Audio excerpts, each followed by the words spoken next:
व्यर्थ ना सुनने का अभ्यास बनाइए। यह अभ्यास से हो जाता है।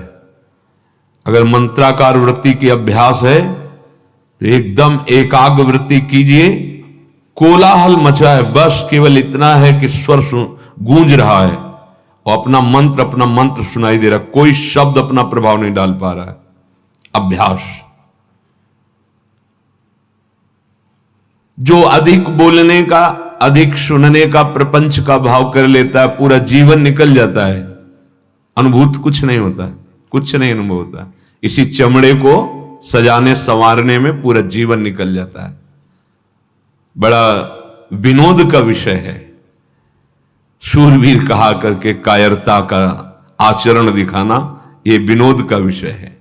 भगवत प्राप्ति का लक्ष्य करके चलने वाला उपासक माया के मनोरंजन में विश्राम मान लेना, शरीर सुख को विश्राम मान लेना। प्रपंच में क्या कर रहे हैं? बोले समय नहीं कट रहा था तो बैठे बातें कर रहे थे, ये खेल रहे थे, ये कर। समय यहां कम पड़ता है। समय उपासक को, उसको लगता है कि और समय बढ़ जाए, और अधिक साधन करूं, निरंतर और नाम जप करूं। श्रवणनी और कथा नहीं सुनी हो, रसना और न गई हो। कानों से भगवत चर्चा किसी, श्रवण फुटो जो अन सुनो। कहां हमारी स्थिति है? बहुत प्रपंच में राग हो गया है, प्रपंच कथन में, प्रपंच श्रवण में। और सिद्धावस्था कैसे मिलती है? बोले श्रवणनी और कथा नहीं सुनी हो, रसना और न गए। ग्राम्य कथा, विषय कथा, राज कथा नहीं, नहीं, भगवत कथा, केवल भगवत कथा। वही गान करना, वही श्रवण करना। जीव अपनी तरफ प्रमाद किए हुए है। संयम में रखो इसको। बहुत ही दुष्ट स्वभाव बनती चली जा रही। ये खाना, ये खाना, ये खाना, कभी नहीं अगा रही।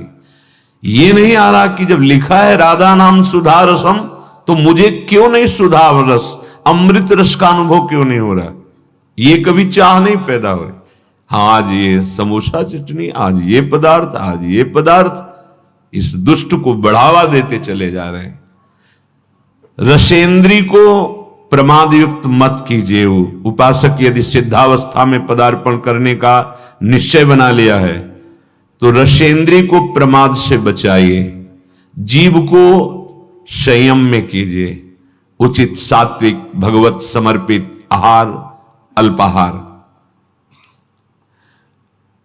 किसी को अपनी आंतरिक वृत्ति का परिचय मत दीजिए जब तक भगवदाकार वृत्ति ना आ जाए। उठती है अपनी बात बताने के लिए अंदर से लहर, उसका दमन करो, दबा दो उसे और शमन करो, अंदर ही शांत कर लो। हम वहां गए थे, ये कि हम आज सत्संग में ये बात पकड़ी, हम तो ऐसा साधन कर, बड़ा आनंद आता है हमें तो। जहां माला लिया बस आनंद आता। तुम बोल पाते? नहीं आया, तभी आप बोल पा रहे। जब तक भगवदाकार वृत्ति ना हो जाए तब तक अपनी आंतरिक वृत्तियों को दबाओ, दमन करो, शमन करो अंतर में ही। सावधान दृष्टि रखो। आत्म कल्याण के लिए जहां तक हो सके तहां तक ऐसे लोगों से बात ना करो जो दुनिया की बातें तुम्हें बताते हैं। दुनिया के विषय में हमें नहीं जानना, दुनिया के मालिक के विषय में जानना है। ये जो परनिंदा करने वाले स्वभाव वाले हैं वो बड़े भाग्यशाली साधक है जिनको ऐसे लोगों का दर्शन, संभाषण, संग नहीं मिलता। बड़े भाग्यशाली है। देखो, अगर आप श्री जी की आज्ञा में हो तो आपको ऐसा अवसर ही नहीं है। सत्संग सुने अपने अपने कमरे में, अपनी अपनी दिनचर्या में, बाहर जाना ही नहीं है। अपने ठाकुर के नाम रूप लीला धाम से रति करो। बाहर गए, रास्ते में मिले, दंडोत या राधे श्याम, शुरुआत यहां से होगी, फिर पर चर्चा, फिर पर निंदा, पहुंचे ठाकुर जी के दर्शन के लिए, वहां से भी पकड़ के कोई दोस्त दर्शन, फिर आए, वही सब मन को गंदा करते। नहीं तो श्री धाम वृंदावन बहुत जल्दी आनंद का अनुभव हो जाए। विषयासक्त पुरुष जब तुम्हें सम्मान देने लगे तो तुम्हें अंदर अंदर जलन होनी चाहिए और दुर्भाग्य का अनुभव होना चाहिए। देखो सतमार्ग क्या है, सम्मानम कल्याति घोर गर्लम नीचापमानम सुधा, श्री राधा मुरलीधरो भज सके वृंदावन माते। सबके चरणों में तृणादपि सुनीचे, कब बनोगे, कब आएगा, सबके चरणों में। अहो आश्चर्यमयी बात, वो संसार का वेश धारण किए साष्टांग लूटा हुआ है, कितनी अपार श्रद्धा है। और हम श्रद्धा के मार्ग के पथिक होकर के सर भी नहीं झुका सकते। हमको ये गर्व है कि हम विरक्त हैं। काहे से विरक्त है? देहाभिमान से, विषयों से, किससे? वहां उसकी दैन्यता को देखो, वो साष्टांग लूटा हुआ पड़ा है। केवल आपको इस भाव से ये भगवान के दास हैं, तो आप अपने भगवान को नहीं पहचान पा रहे। उस रूप में कोटिशाह उनके चरणों में दंडवत है। कहीं छू न जाए किसी का प्रणाम, नमस्कार, वंदना, स्तुति, ये कहीं हमारे हृदय को स्पर्श न कर ले, नहीं तो मलिन कर देगी पक्का। विषयासक्त पुरुष द्वारा किया हुआ सम्मान यदि स्वीकार करते हो तो तुम्हारा दुर्भाग्य है।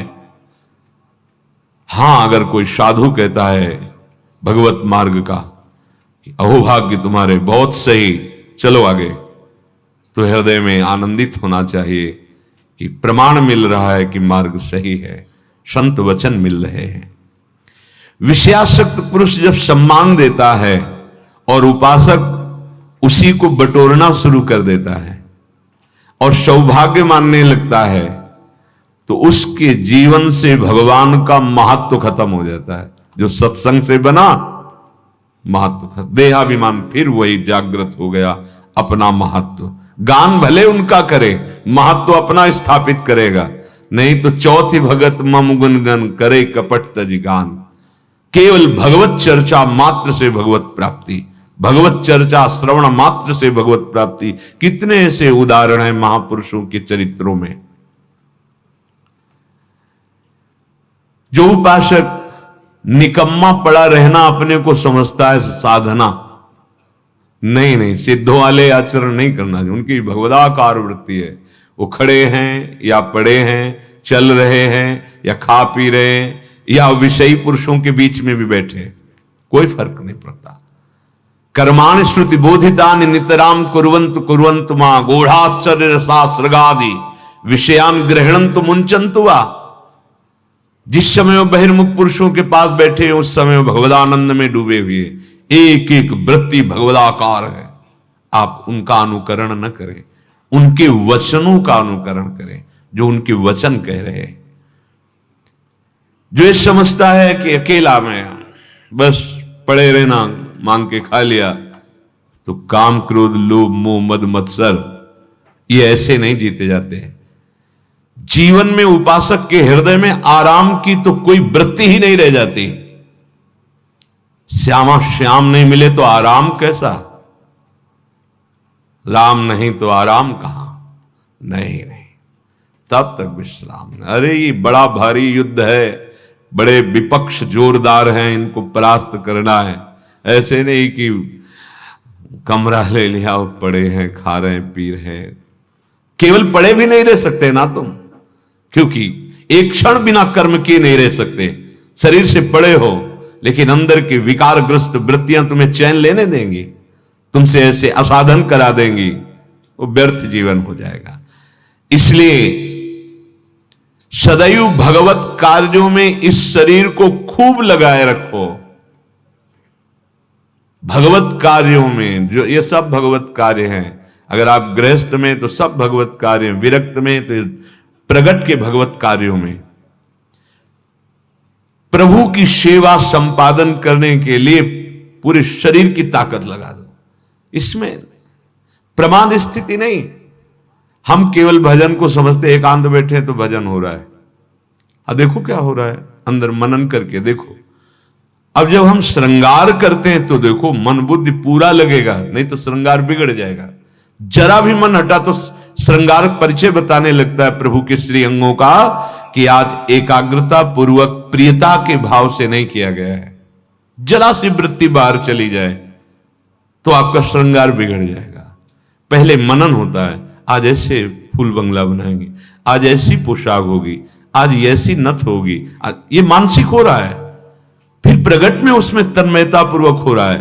परम सिद्ध वर्तमान में भगवदानंद की अनुभूति करने का बहुत प्रबल साधन मिल गया, और यही सिद्धावस्था का अनुभव करा देगा कि जो कर रहे हो ये परम सिद्ध वस्तु है। इसलिए उपासक भगवत प्राप्ति के लिए ये 4 बातें जीवन में बहुत ध्यान पूर्वक, पहला निरंतर नाम जप, दूसरा सत्संग। सत्संग बहुत बड़ी प्रेरणा देता है हमें भगवत प्राप्ति की। असत आचरणों की त्यागने की सामर्थ्य सत्संग से मिलती है। और तीसरा शास्त्रों का स्वाध्याय अनिवार्य है। और चौथा भगवत सेवा।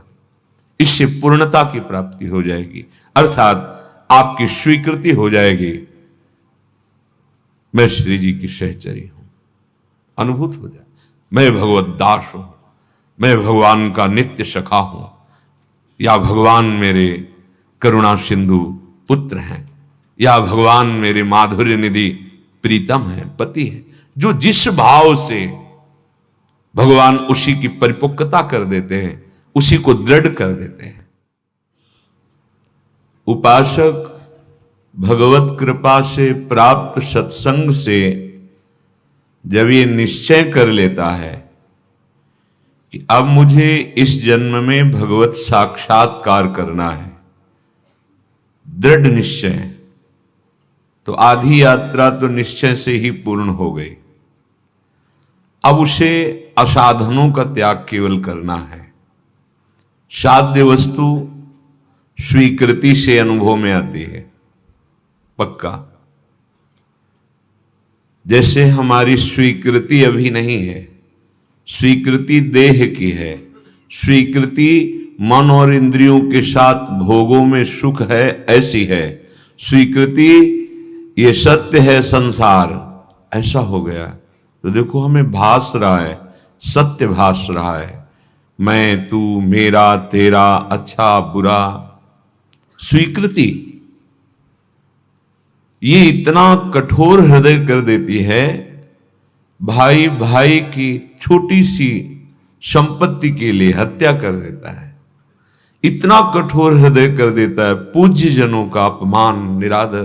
बड़ा यही स्वीकृति इतना सरस हृदय कर देते हैं, जरूरत पड़े तो अपने प्राण दूसरों के लिए देने के लिए। परहित सरिस धर्म नहीं भाई।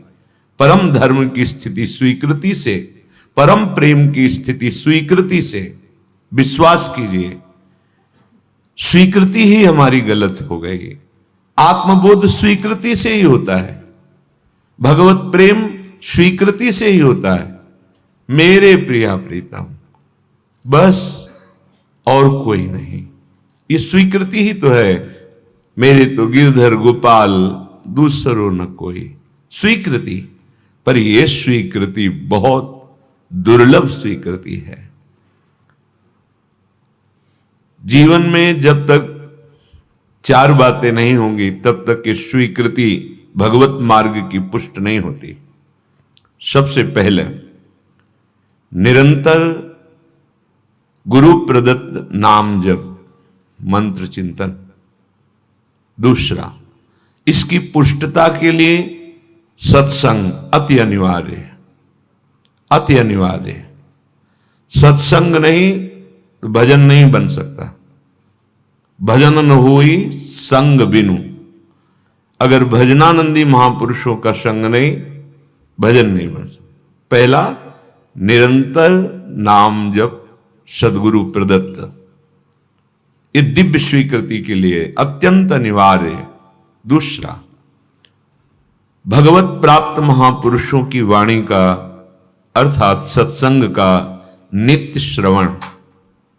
तीसरा, शास्त्र स्वाध्याय, आचार्य वाणी, महापुरुषों की वाणियों का एकांत में स्वाध्याय मनन सहित।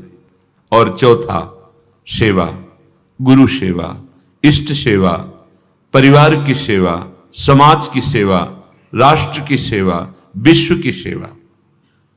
ये चार ऐसी महामहिमामयी साधन वृत्ति है जिससे ऐसी दिव्य स्वीकृति होगी कि असाधन अपने आप मिट जाएगा और दिव्य साधन संपत्ति प्रकाशित हो जाएगी। पहला, गुरु प्रदत्त नाम मंत्र, अभ्यास निरंतर का। दूसरा, महत्पुरुषों का संग, सत्संग। तीसरा, अध्यात्म वृत्ति को पुष्ट करने वाले महापुरुषों की वाणी, शास्त्रों का स्वाध्याय नियमित रूप से। और चौथा, सेवा। ये आपकी स्वीकृति को बदल देंगे। स्वीकृति ही भगवत प्राप्ति है। आप सच्ची बात समझ लो, ये मनन की हुई बात कह रहे हैं। जहां स्वीकृति हुई सोहम, सोहमस्मि, अहम ब्रह्मास्मि, वो ब्रह्मबोध की तरफ पहुंच रहा है। स्वीकृति हो गई, मैं स्त्री, मैं पुरुष, मैं कर्ता, मैं भोक्ता, तो दुर्गति की तरफ बढ़ रहा है। सारा खेल स्वीकृति का। बड़ी महिमा इस स्वीकृति की है, पर यह स्वीकृति बड़ी दुर्लभ है जो असत स्वीकृति को मिटाकर सत्य में स्थित कर दे। यही स्वीकृति, तभी कहते भगवत प्राप्ति बहुत सरल है, बस ये स्वीकृति नहीं होती। लाख उपाय करो, बार बार यही बना रहता है, मैं पुरुष हूं, मैं स्त्री हूं, मैं ये भोगा, मैं ये भोगूंगा, मैंने ये किया, मैं ये करूंगा, मेरे पास ये है, अब मैं ये प्राप्त कर लूंगा, बस लोकवत। इसी स्वीकृति से हमारी दुर्दशा हो गई।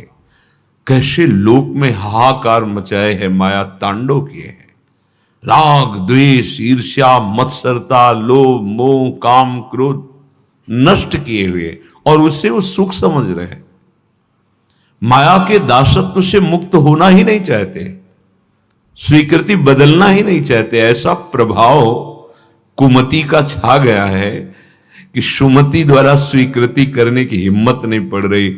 मैं प्रभु का हूं और इस जन्म में सिर्फ मुझे प्रभु को प्राप्त करना है, दिव्यानंद की अनुभूति करनी है, स्वीकृति ही नहीं हो रही। गरज रहा है श्रीधाम वृंदावन पावन करने के लिए, गरज रहा है राधा नाम, कैसा भी महापतित हो। निकुंज विहारिणी श्यामाजू का ये नाम समस्त पापों का नाश करके हृदय में प्रेम प्रकाशित कर देता है। श्रीपाद कह रहे हैं, श्रीधाम वृंदावन को सुना था, यहां आया तो मेरा मन ही चुरा लिया गया। मुझे पता है किसने चुराया है, किशोरी जी ने।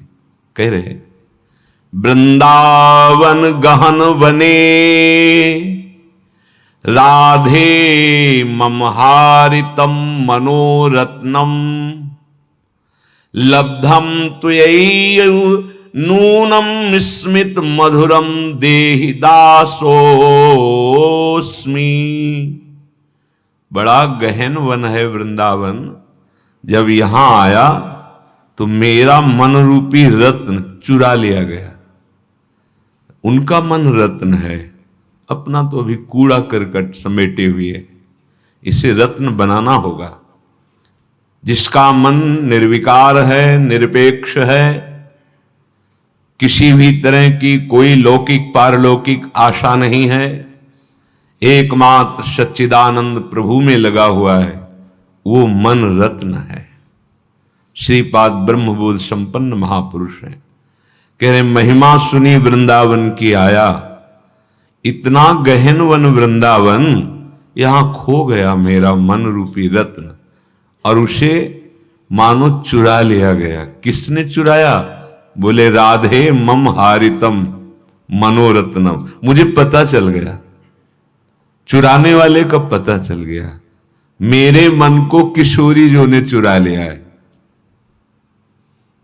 अब मन तो मैं वापस लूंगा नहीं, लेकिन उसके बदले में लूंगा। क्या लूंगा? लब्धम त्वयैव नूनम स्मित मधुरम।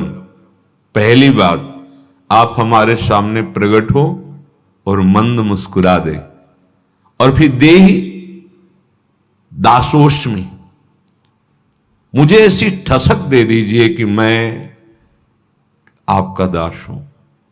बस मैं लाडली जी की चरणारविंद की एक एक वृत्ति से अपने मन को देखना चाहता हूं, जिसको चुरा लिया गया। मनो में राधाया पद मृदुल पद में निवसतु। बस श्री किशोरी जी के गोरे चरणारविंद के तलवे के नीचे मेरा मन बना रहे। ये बड़ा महामहिम धाम है। बहुत कम साधना से बहुत उच्च कोटि की अवस्था प्राप्त हो जाती है। परम पद मथुरा में प्राप्त हो गया था ध्रुव जी को।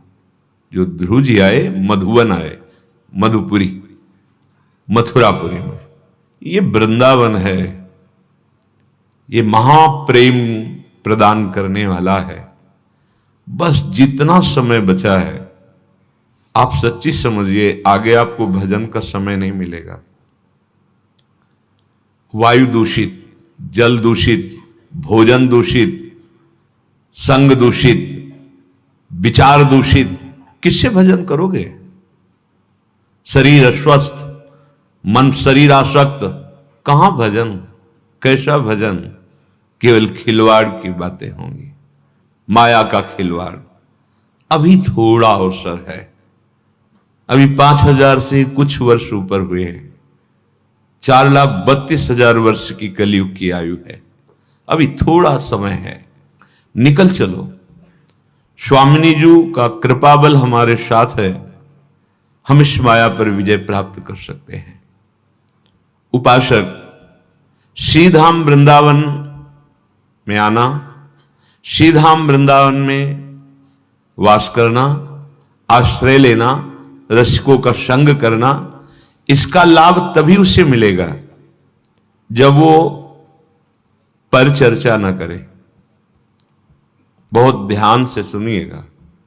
यहां हम रह रहे साधन भजन जो लाडली जी की कृपा से बन रहा है।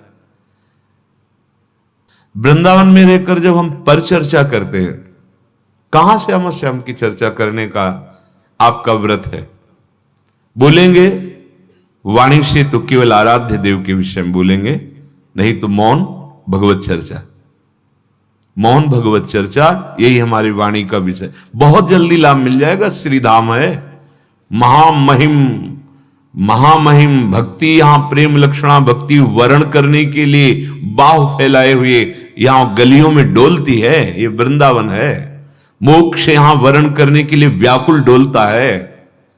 महिमा जो रसिक महापुरुषों ने वाणियों में गाई, हम क्यों लाभ नहीं ले पा रहे? बोले उसका कारण है परिचर्चा और प्रमाद।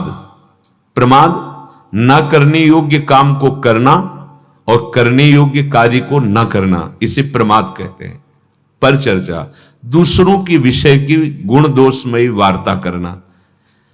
परदोष दर्शन, परिचर्चा, परनिंदा, कथन, श्रवण, यही हमारे भजन के प्रभाव को क्षीण कर रही। फिर वही बात आ गई, चलनी में गैया दुहे और दोष दैव को दे। गाय बढ़िया है, दूध भी दे रही, पर चलनी में दूर है तो एक चुल्लू भी पीने को नहीं मिल रहा। धाम महामहिम है, उपासना बड़ी रसमयी, और एक बूंद रस का हमारे हृदय में स्फुरण नहीं हो रहा। क्यों? क्योंकि परिचर्चा और प्रमाद।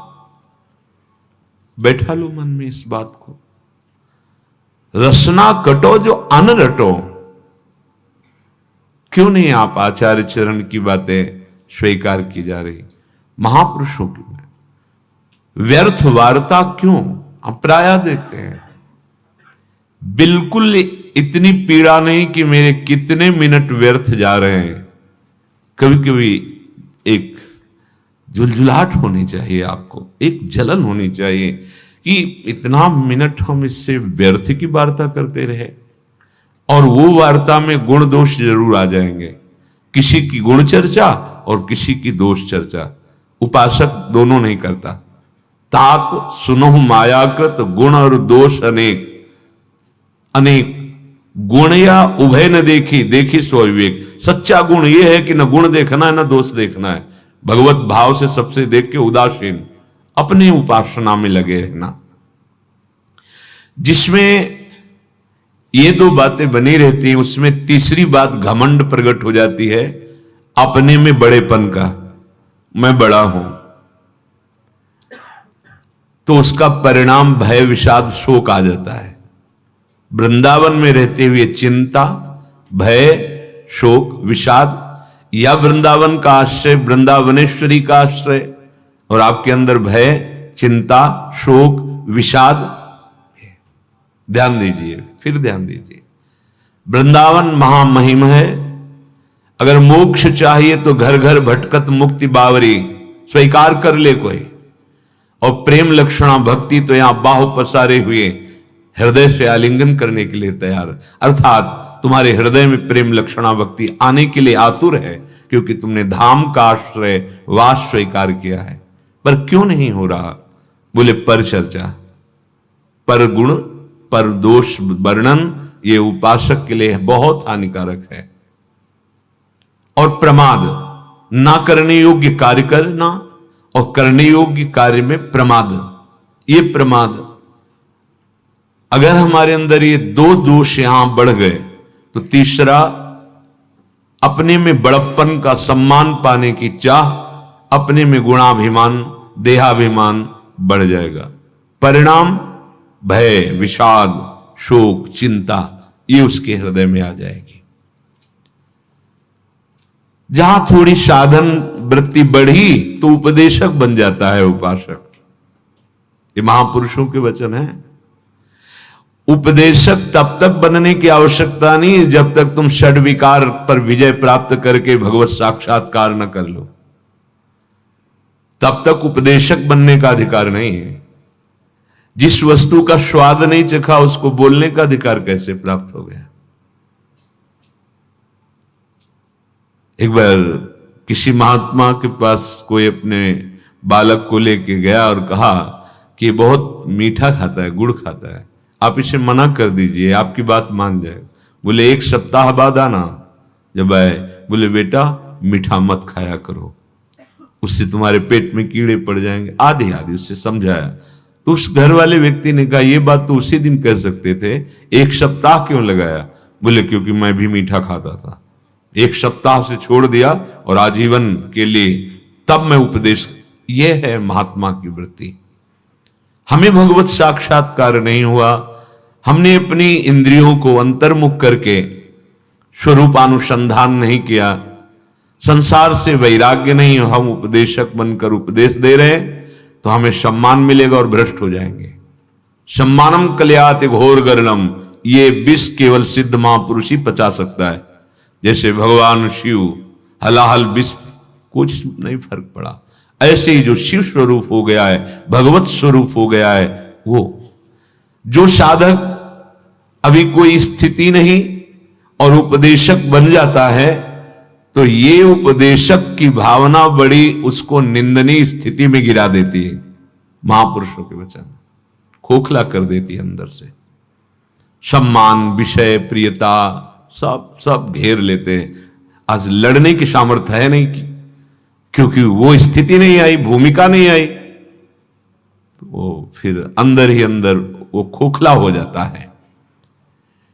उपदेशक अपने को दूसरों का कल्याण करने वाला समझ बैठता है, और जो भगवत प्राप्त उबोधयंता परस्परम कथयंति च माम नित्यम तुष्यंति च रमंति च, ये भगवद आदेश का पालन हो रहा है। स्वांतः सुखाय तुलसी रघुनाथ गाथा। जगत का मंगल नहीं, जगत तो जगदीश स्वरूप उनको अनुभव में आता है। मेरे भगवान इस रूपों में बैठ करके प्रश्न उत्तर करते हैं, मेरे भगवान भगवत चर्चा करने का अवसर देते हैं। बोधयंता परस्परम, परस्पर भगवत चर्चा, उसी में तुष्ट होना, उसी में रमण करना, ये स्वभाव होता है। आशा बसन व्यसन याति नहीं, रघुपति चरित होए ता सुनहि। सनक सनंदन सनातन सनत कुमार, इन चारों कुमारों का स्वभाव है, एक चर्चा करने लगेंगे 3 श्रोता बन जाएंगे। भगवान शिव चर्चा कर रहे हैं, अंबाजी श्रोता बनी, यहां उपदेशक की वृत्ति नहीं है, यहां स्वांता सुखाय है। जो वाणी द्वारा तुमने बोला वो तुम्हारे हृदय में है, तुम्हारे आचरण में है नहीं, तो दंभ कहा जाएगा। इसी को दंभ कहा जाता है। इसलिए उपासक जब तक अनुभव न हो जाए तब तक वाणी खोले नहीं। फिर जब खोलेगा तो लाखों की हृदय ग्रंथि को खोल देगा वो, क्योंकि वो सामर्थ्य उसकी वाणी में जागृत हो जाती है। उपदेशक अगर उस भूमिका को प्राप्त नहीं है तो उसके अंदर ज्ञानाभिमान जागृत हो जाता है और सामने वो लघु समझने लगता है, फिर वो भ्रष्ट हो जाता है। सामने लघु नहीं देखना, सामने आराध्य देव देखना है। और इसकी अभ्यास वृत्ति करके जब साक्षात दर्शन होने लगे, जैसे उपासक पहले मनुष्य देखेगा फिर उसमें भगवत भावना, उपासक पहले खंबा देखेगा फिर भगवत भावना, लेकिन परिपक्व अभ्यास अवस्था सीधे विद्या विनय संपन्ने ब्राह्मणे गविहस्तनी सुनीच सुपाके चा पंडिता समदर्शिना, सीधे दृष्टि पड़ते सब में मेरा प्रभु सर्वान वस्तुतया निरीक्ष परम स्वाराध्य बुद्धिर्मम।